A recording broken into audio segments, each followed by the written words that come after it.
Duterte! Duterte! Duterte! Duterte! Pwede po ba natin ipakita ang pagmamahal natin kay Tatay Digong? Itaas po natin ang ating mga watawat. Ipakita po natin sa buong Pilipinas. Ipakita natin sa buong mundo na hindi natitinag ang mga taga-suporta ni Pangulong Rodrigo Roa Duterte. Duterte! Duterte! Duterte! Mga kababayan, nagtipon-tipon tayo muli dito dahil isa lang ang hiling natin. Ibalik po nila si Tatay Digong. Ibalik po nila ang presidente na minamahal natin hanggang ngayon. Sino po ang naniniwala na sa madaling panahon muli nating makakasama si Tatay Digong? At ngayon mga kababayan, bago po tayo mag-proceed sa ating programa, amin pong tinatawagan ang may-ari po ng Hyundai NCV 3644 NCV 3644 na ating pong ating sasakyan dahil may dadaan po. Muli, tayo ay nandito dahil sa isang dalangin. Dahil sa injustices na ginawa ng administrasyon laban kay Tatay Digong, hindi lang kay Tatay Digong, maging sa lahat ng mga Duterte. May ginawa pang masama ang mga Duterte. Ano lang ang nasa isip ni Tatay Digong? Na tayo ay maging ligtas mula sa kriminalidad. Tayo ay maging ligtas mula sa CPP, NPA, NDF. Maging ligtas mula sa mga drug addict. Pero anong ginawa nila sa ating Tatay Digong? Kaya tayo mga Pilipino ay nagkakaisa ngayon at isinisigawan natin sa buong mundo at sa International Criminal Court. Ibalik nila si Tatay Digong. Bring him home! Bring him home! Bring him home!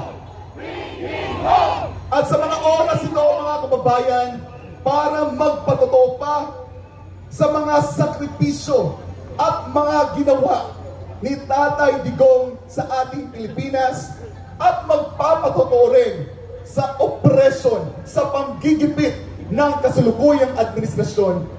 Atin pong tawagin ang isa sa mga political vlogger na hindi iniwan si dating Pangulong Rodrigo Roa Duterte. Atin pong tawagin at bigyan po natin siya ng masigabong palakpakan. Banat Bay!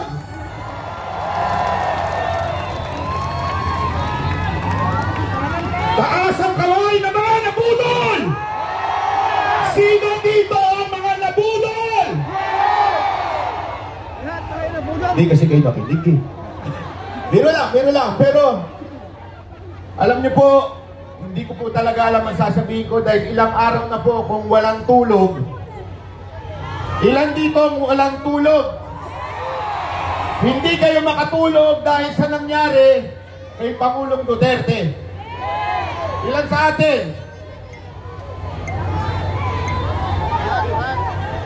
Alam nyo, mga kababayan, sinabihan po tayo dito na huwag po tayo magsasalita ng hindi maganda dahil baka may mga nakapaligid na mga pulis na handang dakpin ang lalaban. Pero ito lang ang sasabihin ko sa inyo.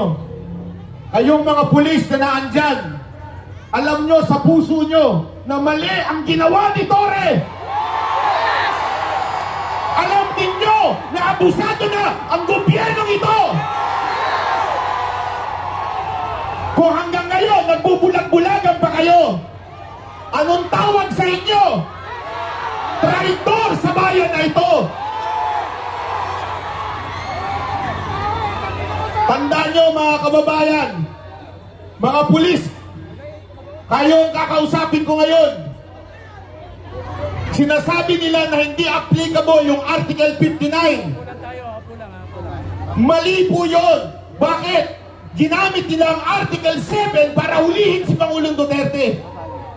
Hindi pa pwedeng sundin ng isang article, yung isa hindi. Kahit ang Biblia sinabi yan. Tandaan nyo sa James 2 verse 10, basahin nyo. Sundin mo man ang lahat pero may mamiss kang isa. Guilty ka sa lahat. Ang ginawa kay Pangulong Duterte ay labag sa ating batas. Kinidnap nyo ang aming Pangulo. Susubukan ko lang to the international media. This is not about Duterte and Marcos. This is not about America, US, Japan. No. This is about humanity. They kidnapped our president. What will you do? Uulitin ko po, hindi tayo nananawagan dito ng kaguluhan, rebellion. Dahil ako po ay against dyan. Dahil I believe in Romans 13 verse 1, submit to the authority. Pero, kailangan natin ilabas ang sama ng ating loob dahil yan ay protektado ng ating konstitusyon. Ito ang ginagawa namin ngayon. Ang aming damdamin ay nilalabas dahil mali ang ginawa ng gobyernong ito sa isang Pilipino. Nakita niyo si tatay kagabi? Kung hindi ka nadudurog doon, hindi ka Pilipino. Ang dami ko napanood mga kababayan. Hindi ho sila political, pero nakita nila yon, nadudurog sila. Bakit? Ang isang Pilipino nakaupo sa puti. Akala ko ba malaya tayo? Akala ko ba malaya ang Pilipinas? Bakit Amerikano puti ang umuusig sa ating Pangulo? Hindi kami nagagalit kung gusto nyong usigin sa Korte ng Pilipinas. Yan ang tama, due process yan eh. Pero puti, hindi kami papayag dyan. Mali po yan. Alam niyo po, yan ang ginawa sa KOJC. Marami sa atin ang hindi masyado pang naniwala noon. Baka naman hindi tuloy-tuloy ito. Hanggang kinulong si Pastor Kibuloy. Inusig ng mga maling warrant. Tapos sinunod nila si Pangulong Duterte. Ito ang tanong ko sa inyo. Kayo mga Pilipinong tulog pa, kailan kayo gigising pag may mangyari na kay Pangulong Duterte? Kung may mangyari na kay VP Sara, ikulong din siya? Kailan kayo magigising? Kaya mga kababayan, nananawagan po ako sa inyo, imulat natin ang mata ng mga kababayan natin. Dahil ako naniniwala sa iba't ibang parte ng probinsya, nagising na po sila. Kaya mga kababayan, ngayong araw to, meron lang akong isang tatawagin. Itong tao na to, noong pasasalamat sa Luneta, ay binu. Bakit? Nakinig siya kay Pangulong Duterte na wag iboto ang bangag. Alam niyo po, bago mag-eleksyon noong 2022, 3 beses po ako pinatawag ni Pangulong Duterte at nag-uusap na kikwentuhan. At tinanong ko sa kanya kung sino ba talaga ang gusto niya maging susunod na Pangulo. Paulit-ulit niya sinasabi, ayaw niya kay Marcos. Ayaw niya. Pero alam ko na mabigat ang laban. Bakit? Naandun yung anak niya. Alam ko, maraming magagalit sa amin pag hindi kami nag-Marcos. Dahil kami po ay nasa community din. Ilang beses po kami nakapunta sa bahay niya. Pero nakinig po kami kay Pangulong Duterte. Kaya ang sakit sa puso namin na isang Pangulo na maayos, mag-isip, gusto lang kapakanan sa bayan, kukulong nila. At ito po ang isa sa mga binu nung panahon ni Pangulong Duterte. Tawagin ko po si Konsehal Mocha Usod.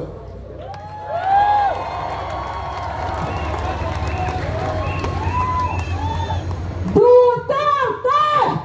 Duterte!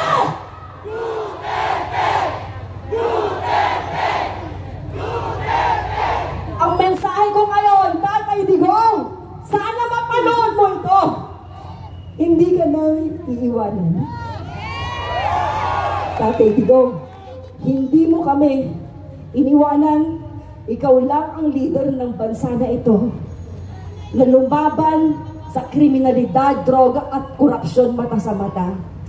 Inalay mo, Tatay Digong, ang buhay mo para sa amin, para sa aming bayan. Kaya Tatay Digong, kung nakikinig ka at napapanood mo ito, hindi ka namin iiwanan. Tatay Digong, kahit nandyan ka mag-isa sa The Hague, the Netherlands, kasama mo kami. Lagi kang nasa aming panalangin. Tatay Digong, mahal ka namin. Mahal niyo po ba si Tatay Digong? Kaya po ako masaya ngayon kasi nakikita ko po yung mga muka noong nakasama natin noong kampanya. Taas ang kamay ng mga nakasama natin. Hindi po natin iiwanan si Tatay Digong. Panghuli na lamang po, ngayon ako ay gustong kausapin po ang ating mga OFWs. May OFWs po dito at mga nanonood, ng mga kababayan po natin. Kung kayo ay naniniwala na may ginawang mabuti si Tatay Digong sa ating bansa, kung kayo ay naniniwala na nawala ang droga, bumagsak ang krimen, at naging mas mapayap ang ating mga kalsada, naging mas maganda ang takbo ng Pilipinas, ngayon ang panahon para magsalita kayo. Ngayon ang panahon na umaksyon po tayo.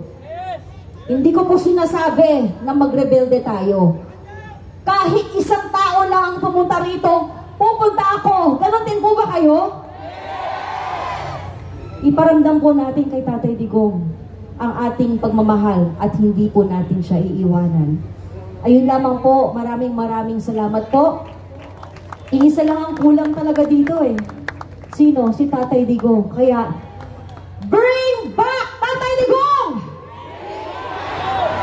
Bring PRRD home! Diyos na po ang bahala. Sabi sa Biblia, hindi mo ba? Vengeance is the Lord's. Maraming salamat po! Mabuhay ang Pilipinas!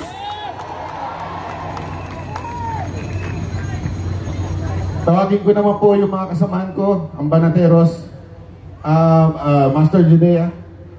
May konti lamang kami bibigay sa inyo. Boss Dada,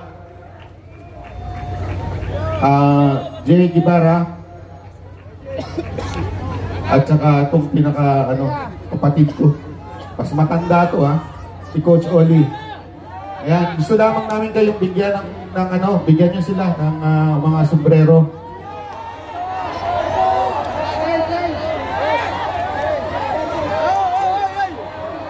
Wag po tayong tatayo para hindi yung ating mga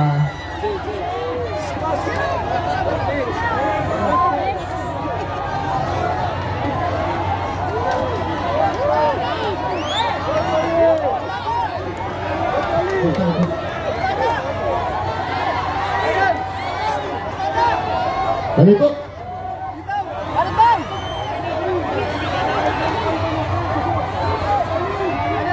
Wag po tayo Okay na po. Ulit, maraming salamat po sa inyong pag-attend. Pero iwan ko lamang po kayong isang bagay na sana kahit ang mga nasa gobyerno ay natutulog pa, lagi nating tatandaan, meron tayong Diyos na hindi natutulog. Tandaan ulit natin ang dalawang bagay na paulit-ulit ko sinasabi, puso at panalangin. Pwede ho ba ipanalangin natin gabi-gabi si Pangulong Duterte? Kahit sandali lang po, sabihin lang natin sa Panginoon, Lord, samahan mo po, bigyan mo ng lakas ang ating Pangulong Duterte. Ipanalangin natin, okay po ba yun? Kasunduan to ha?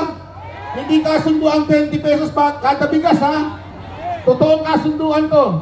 Okay, ipanalangin natin si Pangulong Duterte. Maraming salamat po. Ako po si Banat Bay.